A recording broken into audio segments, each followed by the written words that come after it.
حضرت سیدنا عمر رضی اللہ تعالی عنہ جلیل القدر ہستی ہیں جنہیں حضور علیہ السلام نے اللہ سے مانگ کے لیا۔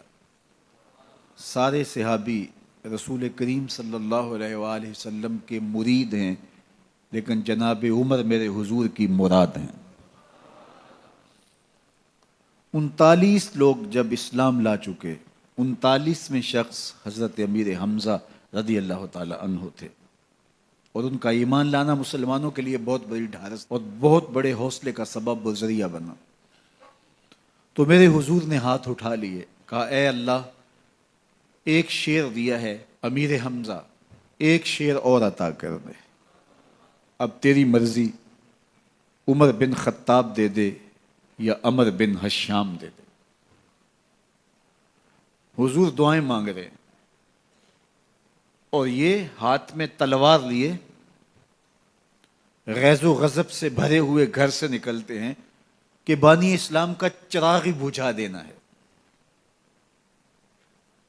راستے میں ایک صاحب ملے اور کہا کہ عمر، تیور کوئی اچھے نہیں لگتے، خیر تو ہے، کدھر جا رہے ہو؟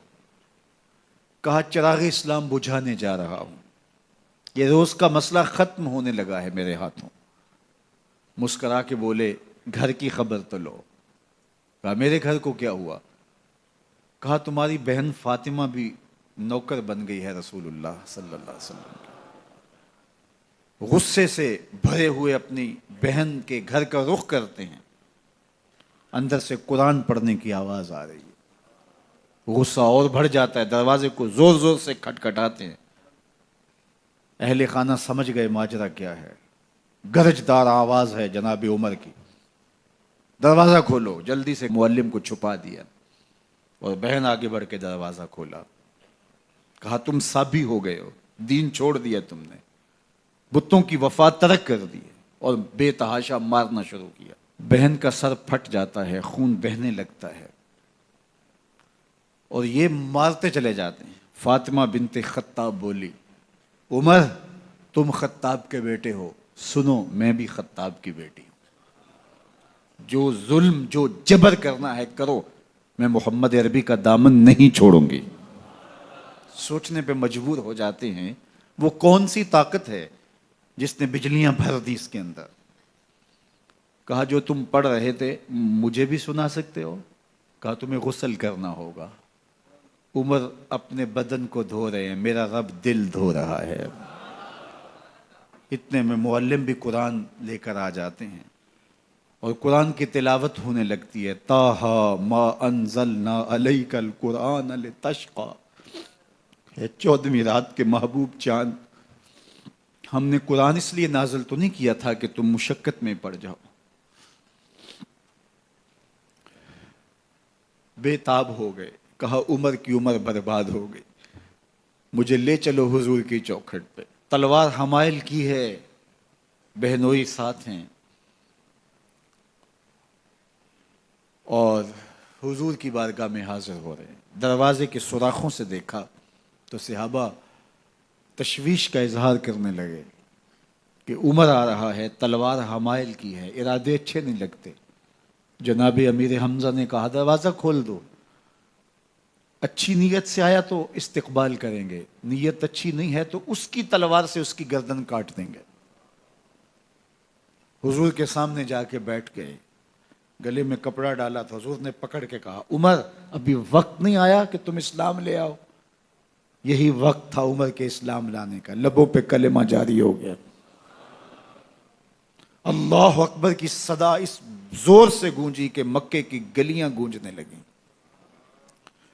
اسلام لانے کے بعد حضور سے پوچھتے ہیں حضور کیا ہم حق پر نہیں ہیں؟ فرمایا ہم حق پر ہیں۔ اللہ کا دین سچا نہیں ہے؟ کہا اللہ کا دین سچا ہے۔ آپ اللہ کے سچے نبی نہیں ہیں؟ فرمایا میں اللہ کا سچا نبی ہوں۔ تو کہا پھر ہم چھپ کے عبادت کیوں کریں؟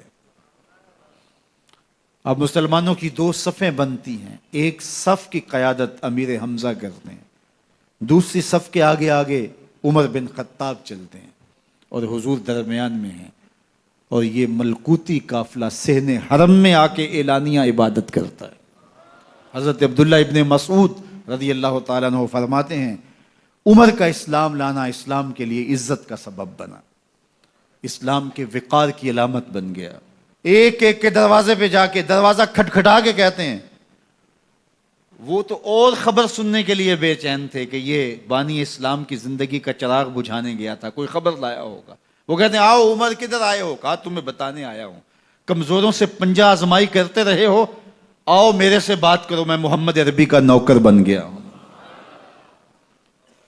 اللہ اکبر۔ میرے حضور نے فرمایا جب اچھے لوگوں کا ذکر کرو تو میرے عمر کا ذکر بھی کیا کرو۔ میرے عمر کی زبان پر حق بولتا ہے، سچ بولتا ہے۔ ان الشیطان یفر من ظل عمر، عمر کے سائے کو دیکھ کے شیطان بھاگتا ہے۔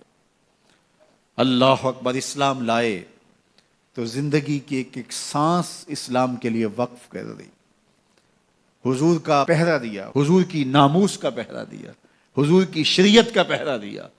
اسلامی فتوحات پھیلیں تو پھیلتی ہی چلی گئیں، کبھی مصر فتح ہو رہا ہے، کبھی ایران فتح ہو رہا ہے، آرمینیا تک مسلمانوں کی افواج پہنچتی ہیں۔